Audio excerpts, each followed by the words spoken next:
కన్న ప్రేమ మీదకు ఏదీ రాదు, అసలు పోల్చలేం కూడా. జంతువులు కూడా కన్న ప్రేమను మరచిపోవు. ఈ మధ్య రాక్షసుల్లా మారిన కామాంధులైన తల్లిదండ్రులు తమ పిల్లలను చంపేస్తున్నారు. కానీ నిజమైన ప్రేమ ఉంటే ప్రాణాలను కూడా లెక్క చేయరు. చైనాలోని ఓ తండ్రి తన కొడుకు కోసం ఏకంగా సరిగా సైన్స్ కూడా తెలియకపోయినా సైంటిస్ట్గా మారాడు. అరుదైన వ్యాధి నుంచి కొడుకును ప్రాణాలతో నిలబెట్టుకున్నాడు. అతని పేరు జువి. కాస్త ధనవంతుడే. ఇతనికి ఒకే ఒక సంతానం. కానీ తన కొడుకు ఒక అరుదైన జన్యు సంబంధమైన లోపంతో పుట్టాడు. అదేంటంటే మెంకీస్ సిండ్రోమ్. ఈ వ్యాధితో బాధపడుతూ ఉన్నాడు. అంటే శరీరంలోని కాపర్ను సరిగా ప్రాసెస్ చేయలేదు. అందువల్ల కాపర్ వేగంగా తగ్గిపోతుంది. ఓసారి బ్లడ్ ప్లాస్మాలో కాపర్ లెవెల్స్ తగ్గిపోతే లివర్, బ్రెయిన్ సరిగా పనిచేయదు. ఇక కాపర్ మీద ఆధారపడే ఎంజైమ్స్ కూడా యాక్టివిటీస్ ని కోల్పోతాయి. అంతేకాదు ప్రాసెస్ చేయని కాపర్ అంతా వేరే చోటకు చేరుతుంది. మరీ ముఖ్యంగా కిడ్నీల్లో పెరిగిపోతుంది. దాని వలన చనిపోతారు. ఈ మెంకీస్ సిండ్రోమ్ జువి కొడుకుకొచ్చింది. అప్పటి వరకు చైనాలో దొరికే ప్రఖ్యాత సంస్థల నుంచి మెడిసిన్స్ తెచ్చుకున్నాడు. కొడుకుకిస్తూ ఉన్నాడు. దీనికి చికిత్స ఉంది, కానీ పూర్తిగా నయం చేయలేం. కేవలం మందుల మీదే జీవితాంతం బ్రతకాలి. ఇప్పుడు మందులు కూడా లేకుంటే 3 ఏళ్ల లోపే చనిపోతాడు జువి కొడుకు. అయితే కొడుకుకు జీవనమరణ సమస్య ఉన్నా కూడా పోరాడుతూ ఉన్నాడు. కొడుకంటే ప్రాణం. అందుకే బీజింగ్ లోని ఓ సంస్థ నుంచి మెడిసిన్ సేకరించి ఇస్తున్నాడు. అయితే కరోనా జువి కొంప ముంచింది. మొత్తం దేశమంతా స్తంభించిపోయింది. ప్రభుత్వం ఎక్కడికక్కడ లాక్డౌన్ చేసింది. కేవలం ప్రభుత్వ వైద్య సిబ్బంది, పోలీసులే పనిచేయడం మొదలుపెట్టారు. దీంతో తన కొడుకుకి ఇచ్చే కాపర్ ఇండస్టైన్ మందు కోసం చాలా ప్రయత్నాలు చేశాడు. చైనా ఉన్నతాధికారులను సంప్రదించాడు. కానీ సాధ్యం కాదని చెప్పేశారు. తాను ప్రతి నెలా కొనే మందు తయారు చేసే కంపెనీ కూడా మూతపడింది. తన కొడుకుకు మందు ఇవ్వకపోతే కాపర్ లెవెల్స్ పడిపోతాయి. ఆ కాపర్ అంతా కీలక అవయవాల్లో పెరుగుపోతుంది. దీంతో ఏం చేయాలో జువీకు అర్థం కాలేదు. ఎంతో రోధించాడు. ప్రత్యేక పాస్ సంపాదించి బీజింగ్ మొత్తం కరోనా టైంలో తన ప్రాణాలకు తెగించి పోరాడాడు. అయితే డాక్టర్లు హెచ్చరించారు, నీకు కరోనా వచ్చిందంటే మీ బాబుకు కూడా వస్తుంది.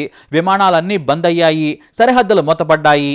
విదేశాలకు తీసుకెళ్లే పరిస్థితి లేదు. ప్రపంచం మొత్తం అల్లకొల్లంగా ఉంది. విదేశీ ఫ్లైట్స్ అయితే చైనీయులను కనీసం విమానం కూడా ఎక్కనివ్వడం లేదు. కరోనా లేకున్నా సరే వారిని విమానాశ్రయం నుంచి తిప్పి పంపేస్తున్నారు. ఎందుకంటే ఏ వెరైటీ వైరస్ ను మోసుకొస్తున్నారు అనేది వారి భయం. నువ్వు ఇప్పుడు ఏమీ చేయలేవు, ఇంటికి వెళ్ళిపోని చెప్పారు. కానీ తాను ఏమీ వినలేదు. మందు కోసం తిరుగుతూనే ఉన్నాడు. డాక్టర్లు మాత్రం బయటకు రావద్దని చెప్పారు. నీ కొడుకు గాని కరోనా వస్తే ఇప్పుడే చనిపోవచ్చన్నారు. ఈ పరిస్థితుల్లో అతను నువ్వు కాపాడుకోవడం కష్టమవుతుంది. కాబట్టి ముందు బయటకు రావద్దని చెప్పారు. దీంతో ఇక తానే మందు కనిపెట్టాలనుకున్నాడు. తన కొడుకును తాను కాపాడుకోవాలనుకున్నాడు. సామాన్యమైన చదువు చదివిన జువి వెంటనే ఇంటర్నెట్లో వెతకడం మొదలుపెట్టాడు. ఈ జబ్బు గురించి, మందు తయారీ గురించి పరిశోధన చేశాడు. ఎలా కాపర్ హెండర్స్టైన్ తయారు చేయాలనే దానిపై రాత్రి పగలు తేడా లేకుండా నెట్ ముందే గడిపాడు. చివరకు తన ఇంటిపైన ల్యాబ్ ఏర్పాటు చేసుకున్నాడు. వాటిని ప్రాసెస్ చేయటం నుంచి ఒక ప్రత్యేకమైన టెంపరేచర్ దగ్గర నిలువ ఉంచాల్సి వచ్చింది. దీంతో తన దగ్గరున్న డబ్బు మొత్తం పెట్టి ల్యాబ్ తయారు చేశాడు. అలా నెల రోజుల్లో మందు తయారు చేసేశాడు. ఇదేమీ కొత్తది కాదు. తాను ఇంతకుముందు తన కొడుకు కోసం కొన్న మందే. అయితే అది పనిచేస్తుందా, సమపాళల్లో ఉందా అనేది కొన్ని పరీక్షల ద్వారా తెలుసుకున్నాడు. తనకు పరిచయం ఉన్న ఓ సైంటిస్టును ఫోన్లో కన్సల్ట్ అయ్యాడు. ఆ తర్వాత కుందేలుపై ప్రయోగించాడు. అలా 10 కుందేళ్లకు రోజుకి కొద్ది కొద్దిగా తేడాతో డోస్ ఇచ్చి పరీక్షించాడు. దాదాపు 6 కుందేళ్లు వారం తర్వాత కూడా ఆరోగ్యంగా ఉన్నాయి. ఎలాంటి చెడు ప్రభావం చూపించలేదు. అయినా సరే భయపడ్డాడు. నా కొడుకు మీద చెడు ప్రభావం చూపిస్తే చనిపోతాడు. అలాని కొడుకును చావుకు వదిలేసి దేవుడి మీద భారం వేయలేడు. ఇక కుటుంబ సభ్యులకు చెబితే వారు కూడా వద్దని వారించారు. జువీకేమో ఏం చేయాలో అర్థం కాలేదు. ఇక ఒకటే నిర్ణయానికి వచ్చాడు. ఆ మందుని తన మీదే ప్రయోగించుకున్నాడు. తాను తయారు చేసిన మందును ప్రయోగించుకుని 4 రోజులు వెయిట్ చేశాడు. తన మీద ఎలాంటి దుష్ప్రభావం చూపించలేదు. పైగా కాపర్ లెవెల్స్ ను బ్యాలెన్స్ చేస్తున్నట్లు పరీక్షల్లో తేలింది. దీంతో ఆ వెంటనే దేవుడి మీద భారం వేసేసి తన కొడుకుకు తాను తయారు చేసిన మందు ఇచ్చేశాడు. ఎందుకంటే తాను మందు వేయకపోయినా చనిపోతాడు. లాక్డౌన్ ఎప్పుడు ముగుస్తుందో తెలియదు. లాక్డౌన్ ఎత్తేసినా వెంటనే మందు దొరకపోవచ్చు. దీంతో తన 1.5 కొడుకు ఇచ్చాడు. అతని కష్టం ఫలించింది. కాపర్ లెవెల్స్ సెట్ అయ్యాయి. మళ్ళీ ఆరోగ్యంగా యాక్టివ్గా ఉండడం మొదలుపెట్టాడు. దీంతో లాక్డౌన్ ముగిసే వరకు తాను తయారు చేసిన మందే ఇచ్చాడు. తన కొడుకు ప్రాణం కాపాడుకున్నాడు. ఆ తర్వాత లాక్డౌన్ ఎత్తేగానే సైంటిస్ట్ కమ్యూనిటీ ఫేస్బుక్ పేజీలో తన చరిత్ర మొత్తం రాసుకొచ్చాడు.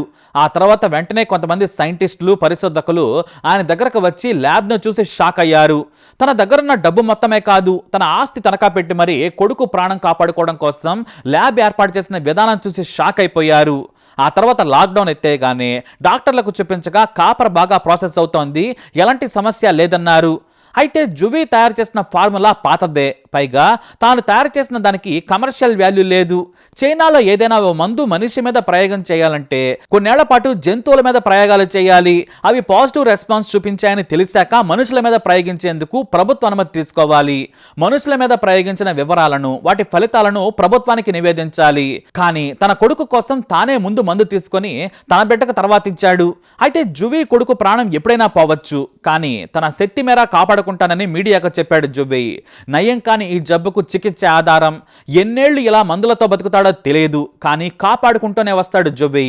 జువి చైనాలో గ్రేటెస్ట్ ఫాదర్గా పేరు తెచ్చుకోవడమే కాదు, దేవుడి లాంటి నాన్న అనే బిరుదు కూడా సంపాదించుకున్నాడు. మరి జువిపై మీరేమంటారు? మీ అభిప్రాయాన్ని కమెంట్ ద్వారా తెలియజేయండి. వీడియో లైక్ చేయండి, షేర్ చేయండి, మా ఛానల్ని సబ్స్క్రైబ్ చేసుకోండి.